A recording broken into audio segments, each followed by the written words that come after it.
राधे राधे। आज मैं श्रीमद् भगवद गीता यथारूप के चौथे अध्याय से 9वां श्लोक हम सब के कल्याण की प्रार्थना के साथ पढ़ूंगी। ओम श्री परमात्मने नमः। श्रीमद् भगवद गीता अथ चतुर्थोऽध्यायः। अगर मुझसे पढ़ने में या समझने में कुछ भी गलती हो जाए तो मैं केवल भगवान की ही मंदबुद्धि बालिका हूँ, ऐसा जानकर प्रभु मुझे बहुत क्षमा करें। चौथा अध्याय दिव्य ज्ञान योग 9वां श्लोक। जन्म कर्म च मे दिव्यम एवं यो वेत्ति तत्त्वतः त्वक्त्वा देहं पुनर्जन्म नेति मामेति सोऽर्जुन।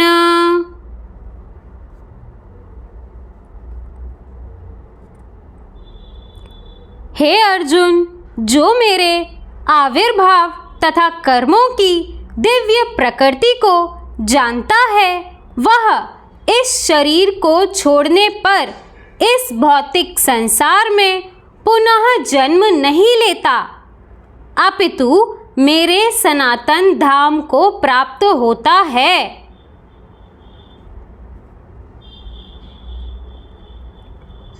तात्पर्य: छठे श्लोक में भगवान के दिव्य धाम से उनके अवतरण की व्याख्या हो चुकी है। जो मनुष्य भगवान के आविर्भाव के सत्य को समझ लेता है वह इस भव बंधन से मुक्त हो जाता है और इस शरीर को छोड़ते ही वह तुरंत भगवान के धाम को लौट जाता है। भव बंधन से जीव की ऐसी मुक्ति सरल नहीं है। निर्विशेषवादी तथा योगी जन पर्याप्त कष्ट तथा अनेक जन्मों के बाद ही मुक्ति प्राप्त कर पाते हैं। इतने पर भी उन्हें जो मुक्ति भगवान की निराकार ब्रह्म ज्योति में तादात्म्य प्राप्त करने के रूप में मिलती है वह आंशिक होती है और इस भौतिक संसार में लौट आने का भय बना रहता है। किंतु भगवान के शरीर की दिव्य प्रकृति तथा उनके कार्यकलापों को समझने मात्र से भक्त इस शरीर का अंत होने पर भगवत धाम को प्राप्त करता है और उसे इस संसार में लौट आने का भय नहीं रह जाता।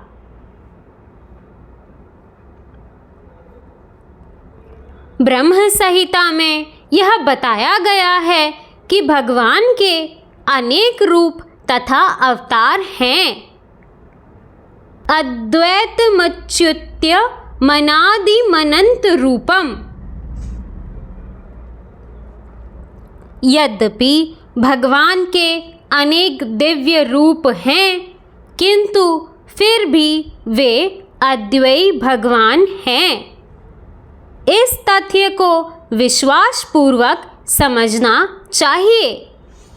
यद्यपि यह संसारी विद्वानों तथा ज्ञान योगियों के लिए अगम्य है, जैसा कि वेदों में कहा गया है, एको देवो नित्य लीला निरुक्तो भक्त व्यापी हदंतरात्मा।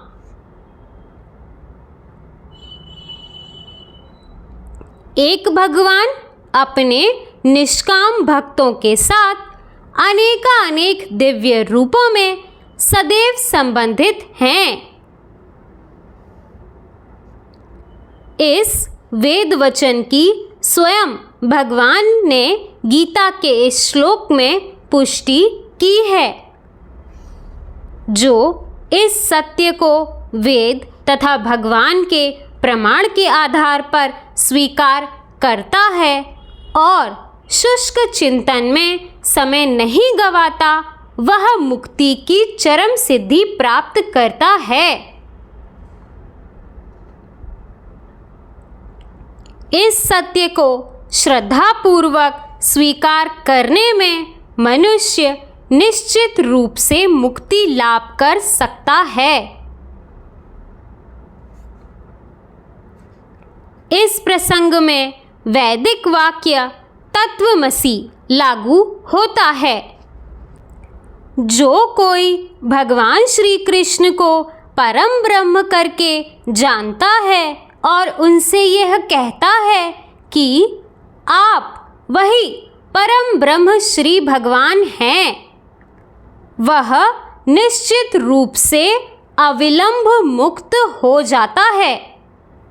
फलस्वरूप उसे भगवान की दिव्य संगति की प्राप्ति निश्चित हो जाती है।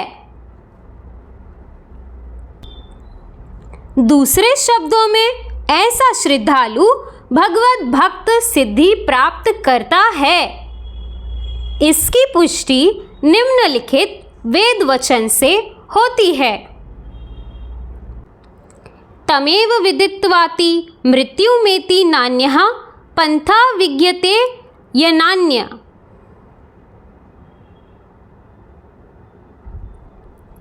श्री भगवान को जान लेने से ही मनुष्य जन्म तथा मृत्यु से मुक्ति की पूर्ण अवस्था प्राप्त कर सकता है।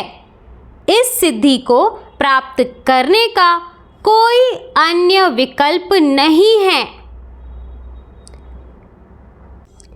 इसका कोई विकल्प नहीं है का अर्थ यही है कि जो श्री कृष्ण को श्री भगवान के रूप में नहीं मानता वह अवश्य ही तमोगुणी हैं और मधुपात्र को केवल बाहर से चाटकर या भगवत गीता की विद्वतापूर्ण संसारी विवेचना करके मोक्ष प्राप्त नहीं कर सकता।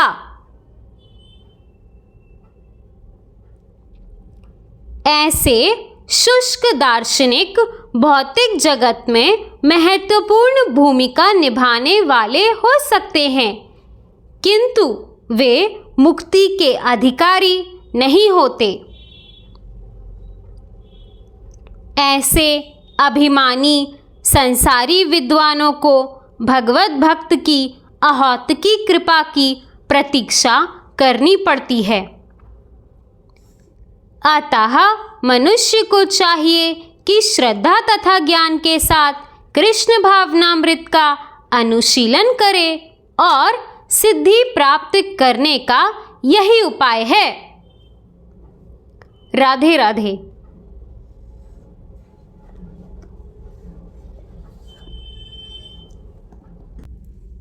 दोस्तों, इस श्लोक में भगवान कहते हैं कि जो मेरे आविर्भाव और कर्मों की दिव्य प्रकृति को समझता है वो इस भव बंधन से मुक्त हो जाता है और भगवत धाम प्राप्त करता है।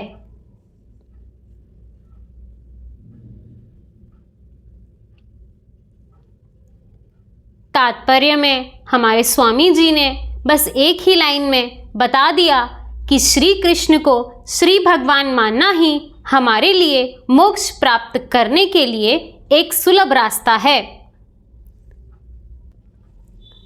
तात्पर्य में हमारे स्वामी जी ने कहा है कि श्री कृष्ण को श्री भगवान के रूप में मान लेने पर ही व्यक्ति अपने मुक्ति के रास्ते पर निकल जाता है।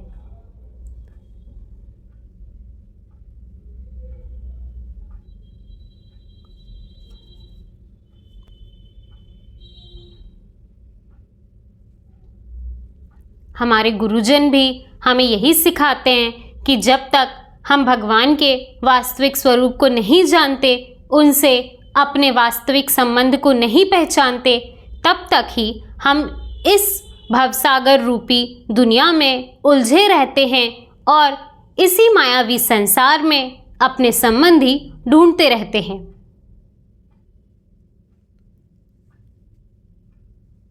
परंतु जब हमें पूर्णतः भगवान पर और उनके साथ अपने संबंध पर पूर्ण विश्वास होता है, उसके बाद यहाँ पर कहीं पर भी फंसने का सवाल ही नहीं उठता।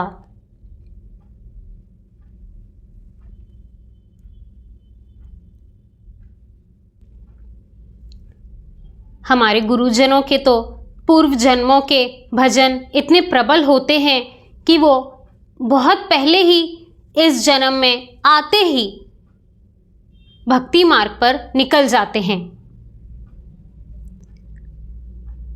परंतु मेरे जैसे मंदबुद्धि संसारी व्यक्ति के लिए जब तक संसार से और यहाँ के लोगों से मानसिक शोक, पीड़ा, दुख और दर्द नहीं मिलते, तब तक हम अपने सही रास्ते पर चलने की सोचते भी नहीं हैं।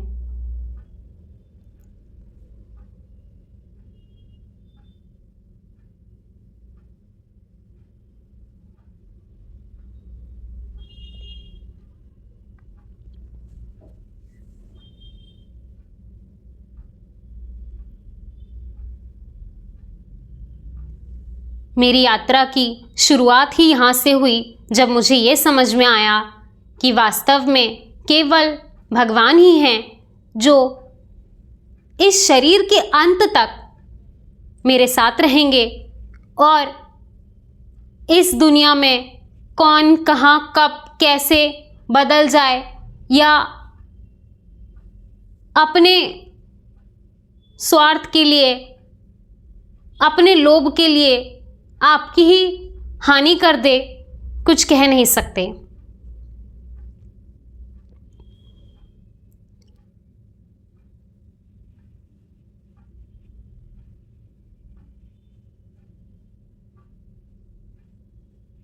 अभी तक मुझे बस एक ही चीज़ समझ में आई है और वो ये कि केवल भगवान ही मेरे पहले भी साथ थे, अभी भी साथ हैं और आगे भी मैं जहाँ भी रहूँ, जो भी करूँ,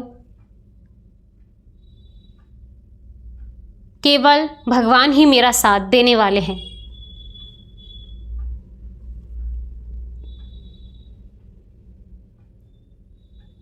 इस अशाश्वतम दुनिया से कुछ उम्मीद रखना एक बड़ी मूर्खता होगी और यहाँ पर किसी से मोह कर लेना या किसी व्यक्ति विशेष से आसक्त हो जाना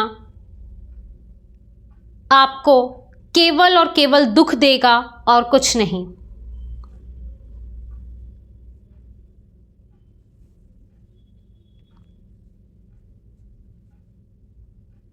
और मैंने एक बहुत सुंदर बात पढ़ी कि दुनिया में आपको केवल दुख मिलेगा, केवल दर्द मिलेगा।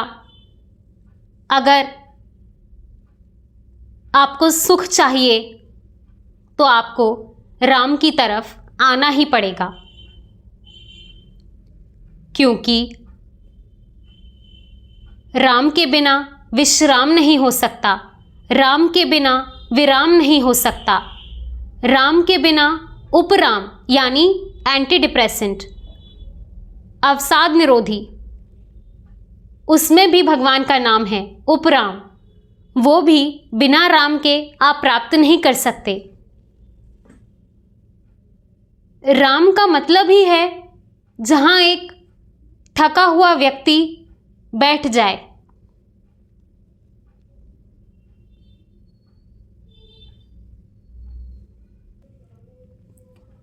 राम का मतलब ही होता है सुखद होना या ठहर जाना। इसीलिए हमने सुखद ठहराव के लिए जितने भी शब्द गढ़े हैं उनमें राम अंतर्निहित है, जैसे आराम, विश्राम, विराम, उपराम, अभिराम, ग्राम इत्यादि। इसीलिए कहते हैं कि जीवन की इस आपाधापी में हमारा अशांत मन जिस शांत सरोवर की, जिस आनंददायक गंतव्य की तलाश में है, वो गंतव्य है राम।